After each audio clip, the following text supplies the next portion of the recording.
Olá, pessoal. Bom dia, boa tarde, boa noite a todos vocês do terceiro ano, terceiros anos A, B e C. Sejam todos bem-vindos aí à Escola Lides Raquel. Um abraço especial aí aos novos alunos, né? Sejam bem-vindos. Aos alunos veteranos, um forte abraço a todos vocês. É um prazer tê-los aqui. Desejo que todos, mesmo diante dessa pandemia aí, não sabemos quando de fato nós vamos voltar. A princípio seria 8 de setembro, agora parece que está sendo prorrogado para 8 de outubro. Mas, enfim, dentro das possibilidades, vamos estabelecendo aí os nossos laços para que nós possamos estudar juntos, né, alguns conceitos. Esta aula, né, é aula de sociologia. Falei meu nome, né? Para aqueles que não me conhecem, eu sou o professor Clayton, eu sou professor de sociologia e de história de vocês. Então, nas aulas de sociologia, basicamente, no terceiro ano, a gente vai falar sobre Estado, política, poder, né? Então, nós vamos falar sobre essa questão aí do exercício do poder dado pelo Estado. Então, a gente vai estudar muito sobre isso. Se vocês tiverem alguma sugestão, uma ideia que vocês queiram, que algum tema que vocês queiram que o professor traga aqui para nós debatermos, fiquem à vontade, escrevam, né, e-mail para o professor, dando sugestões. A gente pode combinar aí de realizar um momento online, né? Essa será a primeira atividade, né, a primeira aula, mas nós teremos outros encontros, e aí eu dependo muito de vocês, da decisão de vocês, tá? Eu vou compartilhar, então, aqui a minha tela. Então, hoje, galera, é a primeira aula de sociologia do terceiro ano. Olhem só, daqui a pouco vocês estão se formando. Não percam de vista os sonhos de vocês, perseverem, continuem, não desistam, tá? Então, olhem só, na nossa aula número 1 de sociologia, nós vamos iniciar falando sobre a diferença entre poder e dominação, porque são palavras que aparentemente são semelhantes, mas elas querem dizer coisas diferentes. E aí a gente vai entender quais são as diferenças e como se dá o poder e a dominação e a política, certo? Mas antes de falarmos aí sobre a diferença entre poder e dominação, eu trouxe aqui um texto de um cara muito importante chamado Bertold Brecht. O Bertold Brecht, ele era teatrólogo, ele era diretor de teatro, ele era escritor, ele foi poeta, enfim, político, ativista, né? Contrário aí os abusos do Estado. Ele vai enfrentar o Hitler lá nos anos 30, e ele vai fugir da Alemanha, porque se ele ficasse, o Hitler com certeza o mataria. E o Bertold Brecht, ele vai fazer uma crítica mordaz àqueles que não se interessam pela política. Primeiro, nós temos um conceito, às vezes, errado sobre política.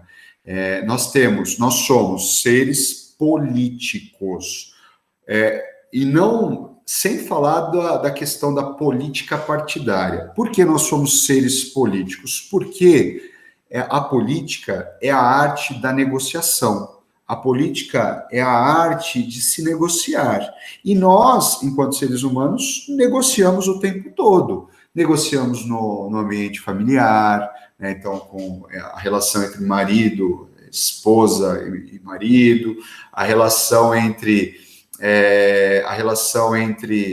o casal homoafetivo, a relação entre pai e filhos, entre avós e netos, enfim, nós somos seres políticos. Nossa relação no trabalho, né, há uma negociação. Então, somos seres políticos.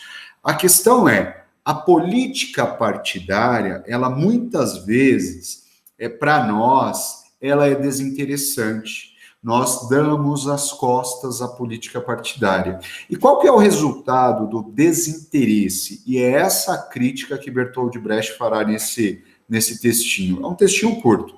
A crítica que ele faz é o seguinte: o nosso desinteresse, ele vai beneficiar o político vigarista e vagabundo.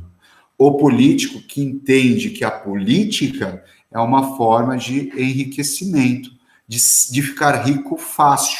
Então, é esse vagabundo, é esse político vigarista que se beneficia do nosso desinteresse pela política. A partir do momento que o povo ele toma consciência do seu protagonismo, ele toma consciência de que é ele que está no poder, porque democracia, demo é povo, cracia poder, ou seja, democracia é o povo no poder.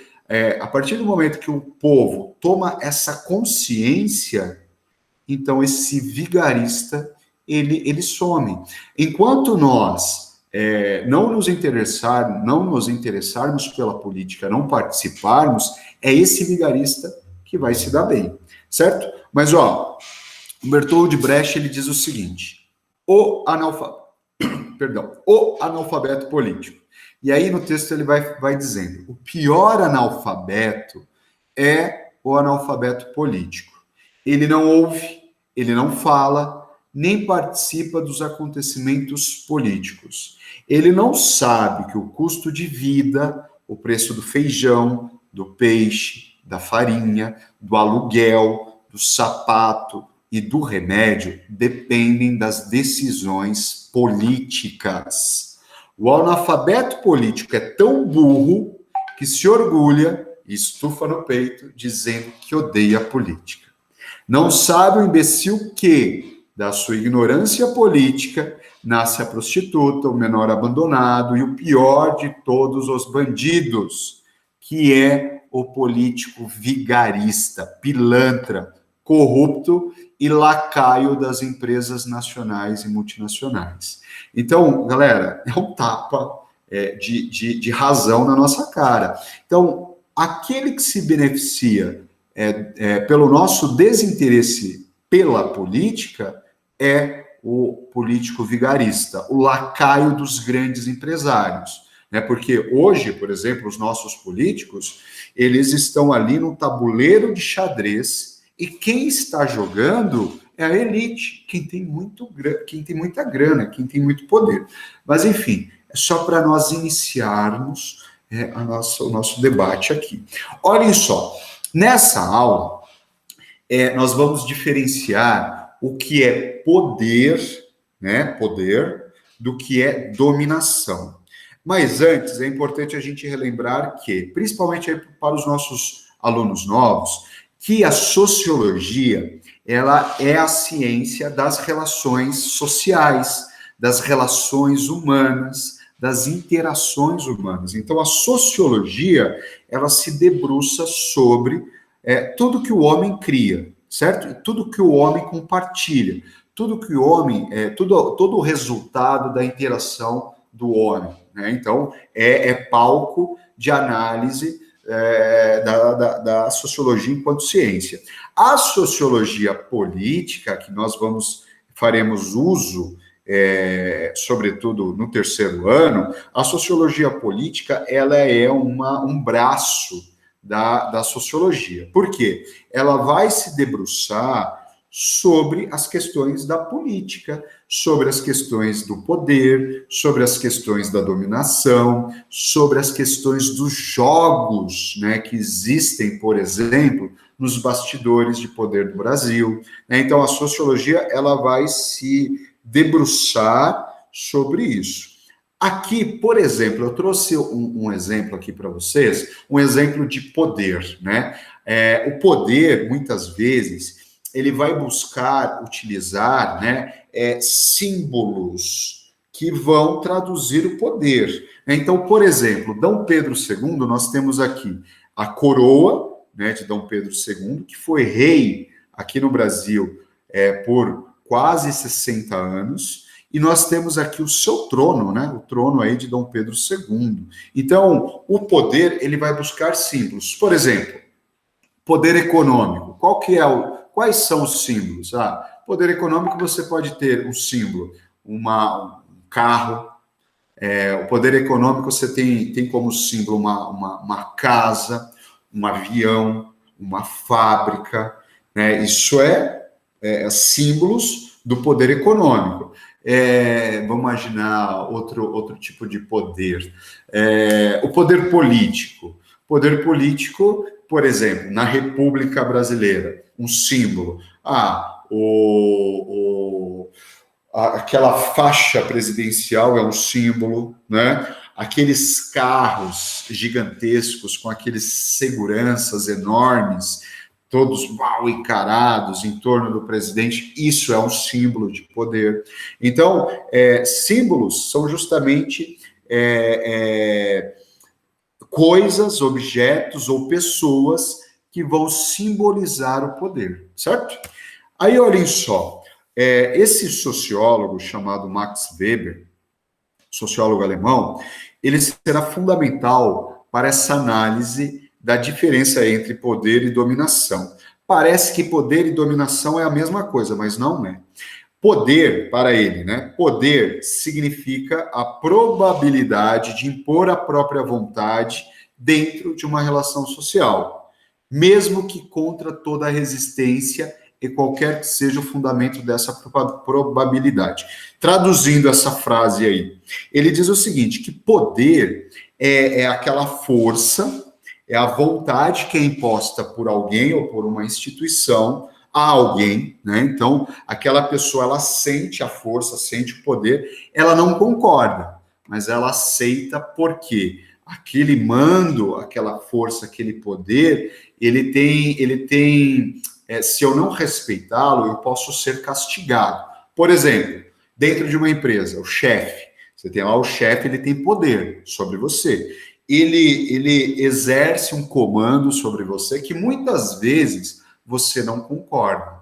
Você entende que aquilo não é certo, você não concorda, mas você aceita aquele poder, por quê? Porque você tem que defender o seu emprego, certo? Então, isso é poder. Nós entendemos, sentimos, nós não concordamos, mas nós nos curvamos, porque senão nós seremos castigados. Por exemplo, perderemos o emprego. Por exemplo, se eu não pagar impostos, eu serei punido pelo Estado, né? Não paga a conta de luz para ver o que acontece. O Estado vem e corta a nossa energia elétrica. Então, eu não concordo. Por exemplo, vocês tiveram problemas aí com o valor da conta de luz, não é isso? Veio um valor absurdo. Qual que é o resultado? Eu tenho que pagar, tem jeito. Se eu não pagar, o Estado vem e corta a minha energia elétrica. Então, eu não concordo, mas eu aceito, porque senão eu serei castigado. A dominação é diferente. O que ele diz aí? Já a dominação é um caso especial do poder. Entendemos aqui por dominação um estado de coisas pelo qual uma vontade manifesta, o mandato, ou seja, o mando, a vontade do dominador, né? Ou dos dominadores, influi sobre os atos de outros, os dominados, de tal modo que, num grau socialmente relevante, estes atos ocorram como se os dominados tivessem adotado por si mesmos. Isso significa o quê, galera? Que a dominação, diferentemente do poder que nós sentimos e nós discordamos, a dominação nós aceitamos de forma natural, sem questionar. Nós somos dominados e não questionamos aquilo. Por exemplo, a pobreza. Nós entendemos que é normal, que é natural nós termos aí meia dúzia de famílias no Brasil que são bilhardárias e a grande maioria amargar na pobreza. Para nós é normal. Isso é Dominação. Ou seja, nós não questionamos, nós somos dominados como sendo algo que faz parte. É isso, e não tem outra realidade. E isso não está certo. Aí, olha só, eu trouxe aqui alguns exemplos, né, de poder. Por exemplo, comentei com vocês, né, o poder do Estado. Nós temos a imposição da vontade do Estado, nós não concordamos, mas o Estado, ele tem o poder de nos coagir, ele tem o poder de nos castigar. Por exemplo, aqui, olha, protestos, né? Então, aqui nós temos, por exemplo, professores protestando e sendo castigados aí pelo Estado. Então, as forças policiais, elas representam a vontade do Estado.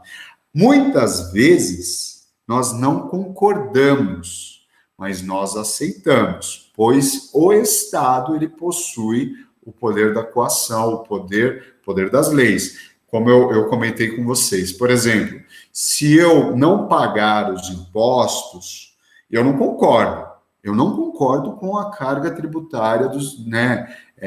A carga tributária brasileira é a maior, é a maior do planeta.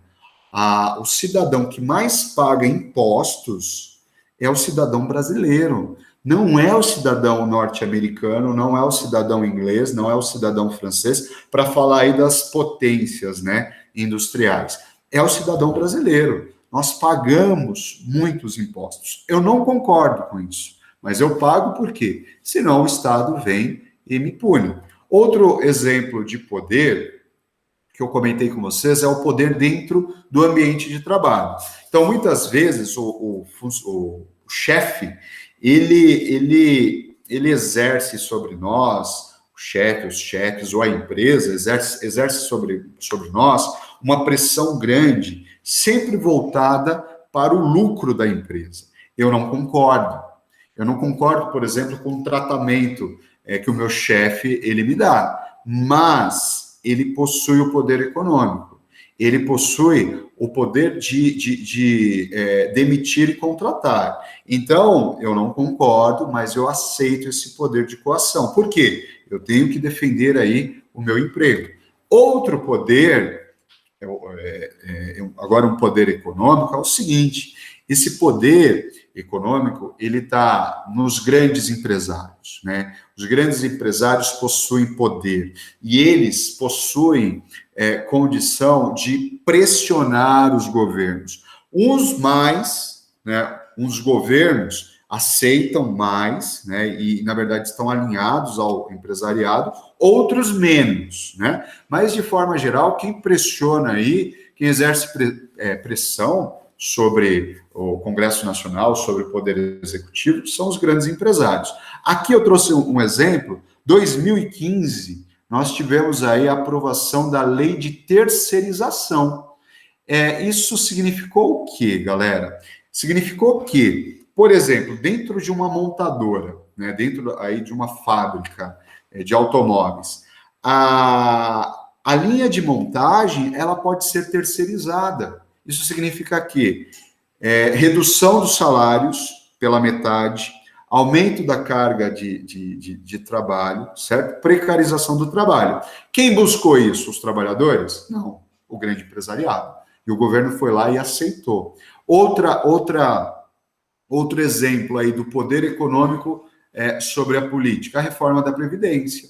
Então, os empresários, eles afirmam, né, que precisava de uma reforma da Previdência, que o trabalhador, ele precisa trabalhar mais, né, ele tem que aposentar depois, e aí o governo foi e fez lá, aprovou a reforma da Previdência, como se a Previdência estivesse, de fato, quebrada por conta dos trabalhadores. E isso não é verdade, certo? Isso é um exemplo do poder sobre a política no Brasil, poder econômico. E aí, por fim, galera, acabando aqui, afinal, o que é essa dominação? A dominação, ela ocorre quando nós aceitamos como sendo natural, como sendo uma escolha nossa. Por exemplo, a pobreza e a miséria.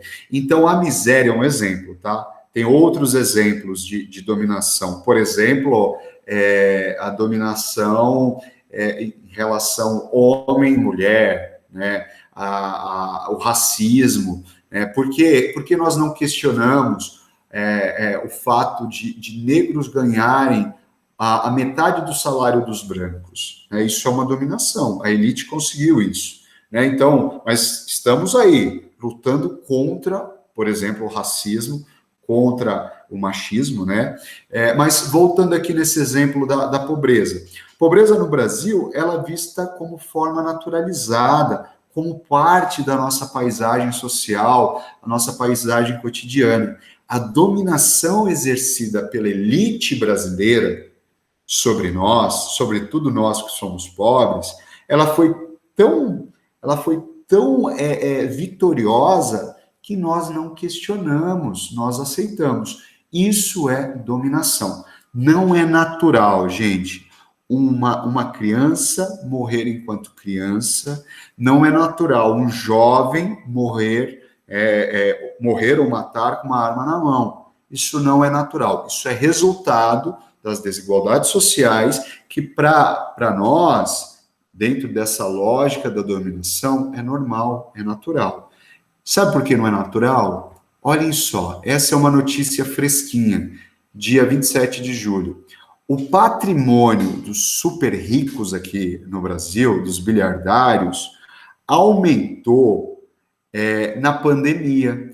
Enquanto muitos de nós perdemos os nossos empregos, muitos de nós tivemos a redução da jornada de trabalho, não recebemos aí, ou foi reduzido o nosso salário, os bilhardários brasileiros ganharam entre março e julho 34 bilhões de dólares. E nós, quando observamos essa notícia, nós achamos isso natural. E não é, gente. Isso é dominação, certo? É isso, galera. Então, eu vou interrompendo aqui a nossa apresentação. Coloco-me à disposição de vocês. Façam essa atividade com carinho, com cuidado. Essa é a primeira. Haverão mais atividades. Em havendo qualquer dúvida, qualquer sugestão, né, se vocês quiserem, a gente pode realizar uma aula online, não tem problema, a gente combina. Eu estou à disposição, tá bom? Obrigado, gente. Feliz Dia dos Pais. Aos pais, eu estou gravando aqui no domingão de Dia dos Pais. Feliz Dia dos Pais aos papais, às mamães que são papais também. Um beijo no coração de vocês. Até mais. Tchau.